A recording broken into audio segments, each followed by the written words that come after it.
मैं ए.के. प्रभाकर पिछले 20 ईयर्स से केंद्रीय विद्यालय मेन रोड कंकड़बाग में मैं मैथमेटिक्स पढ़ाता हूँ। जेई का प्रिपरेशन, एनडीए का प्रिपरेशन, 11th 12th का प्रिपरेशन के लिए मैथमेटिक्स पढ़ाने का काम हम लोग करते हैं।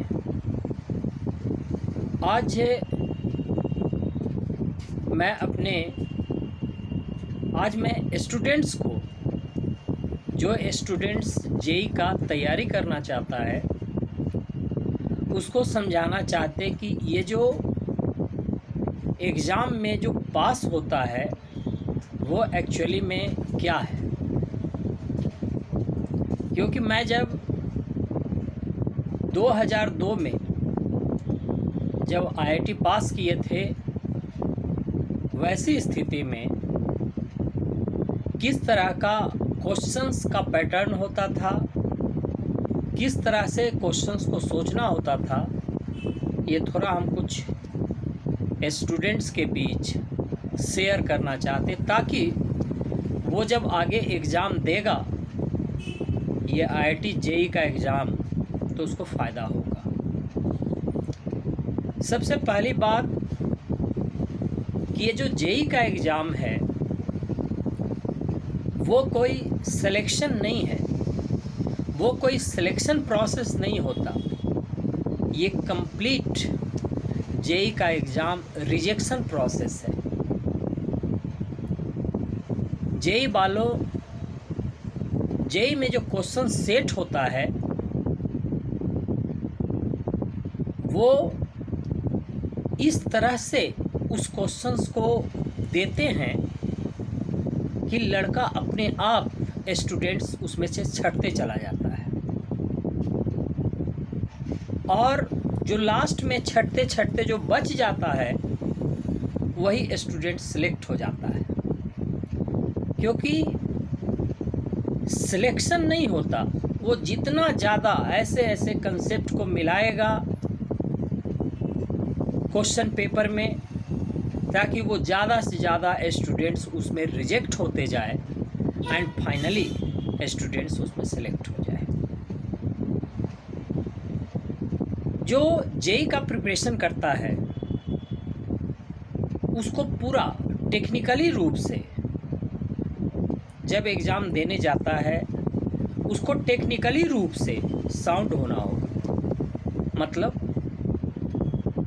कि उसमें ये कैपेसिटी डेवलप हो जाना चाहिए, इतना उसका प्रैक्टिस हो जाना चाहिए कि वह सोच ले कि ये क्वेश्चन में हम आगे अगर बढ़ जाएंगे तो हम शायद बना देंगे, और बहुत टाइम, बहुत लेंदी वाला प्रॉब्लम्स को एकदम नहीं छुएंगे। लेकिन अगर एग्ज़ाम में सबसे पहला ही क्वेश्चन, सपोज अगर फिजिक्स का ही हम अगर कर दिए, फिजिक्स का ही हम अगर ले लिए, और वो क्वेश्चन जब हम 2002 में आईआईटी का एग्ज़ाम दे रहे थे तो क्वेश्चन ऐसा था कि सबसे पहला स्टेप था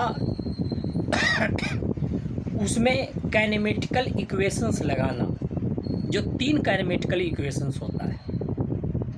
तो हमको लगा कि ये बहुत आसान क्वेश्चन है, और जैसे ही एक काइनेमेटिकल इक्वेशन लगा, वो आगे पता चलने लगा कि नहीं, ये आगे काइनेमेटिकल इक्वेशन लगाने के बाद वो सर्कुलर मोशन का भी कंसेप्ट लगने लगेगा। तो फिर हमको उसमें सर्कुलर मोशन में जाना पड़ा, और जब वो सर्कुलर मोशन में चले गए तब वहाँ से कंसेप्ट एक प्रोजेक्टाइल मोशन का आ गया। तो प्रोजेक्टाइल मोशन में चले गए, और जब प्रोजेक्टाइल मोशन कंप्लीट हुआ तो फिर वर्क एनर्जी पावर के चैप्टर में जाना पड़ गया, और तब वो क्वेश्चन कंप्लीट होता है। क्या हम वैसे क्वेश्चन को बनाएंगे? हम पहले इजी क्वेश्चन को बनाएंगे, क्योंकि पहला ही क्वेश्चन अगर वो अटेम्प्ट कर दिए जो लगेगा इजी, लेकिन वो फंसा लेगा तुमको, तो तुम्हारा कॉन्फिडेंस वहीं पे समाप्त हो जाएगा। मैं उम्मीद करता हूँ कि ऐसे गलती इस तरह के टेक्निकल एग्ज़ाम में, जो joint entrance examination Indian institute of technology, ऐसे टेक्निकल एग्ज़ाम में ऐसे गलती नहीं किया जाता है, क्योंकि इजी क्वेश्चन में भी हमको सेम ही मार्क्स मिलेगा और इतने लेंदी प्रोसेस से बनाने के बाद ही सेम क्वेश्चन मिलेगा। तो स्टूडेंट्स को एग्ज़ाम देने में क्या होना चाहिए?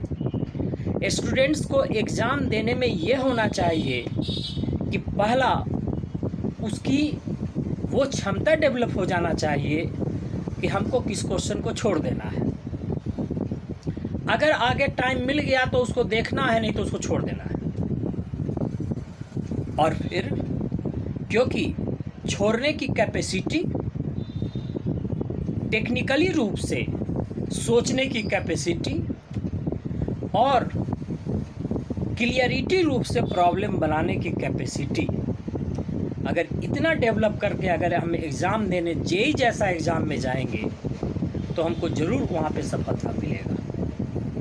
क्योंकि आईआईटी का क्वेश्चन हर साल नयापन दिखता है, वो फ्रेमिंग होता है, एक साल वो बनाया जाता है क्वेश्चन, कितना भी गाइड आप पढ़ लो वो क्वेश्चन बहुत कम मिलता है, वो नया नया क्वेश्चन डेवलप होता है। तो वैसी स्थिति में हमको कंसेप्चुअली साउंड होना होगा, थिंकिंग से टेक्निकली साउंड होना होगा, और इतना अगर हम कर लेते हैं तो उस एग्ज़ाम को ज़रूर पास कर जाएंगे, ऐसा मेरा मानना है। और इन बातों को ध्यान में रखते हुए हम आगे का इस तरह का एग्ज़ाम देंगे तो मेरा ये जो बात बोला हुआ है, इस बातों को ध्यान में अगर आप रखेंगे तो ज़रूर आपको फ़ायदा होगा। बहुत बहुत धन्यवाद।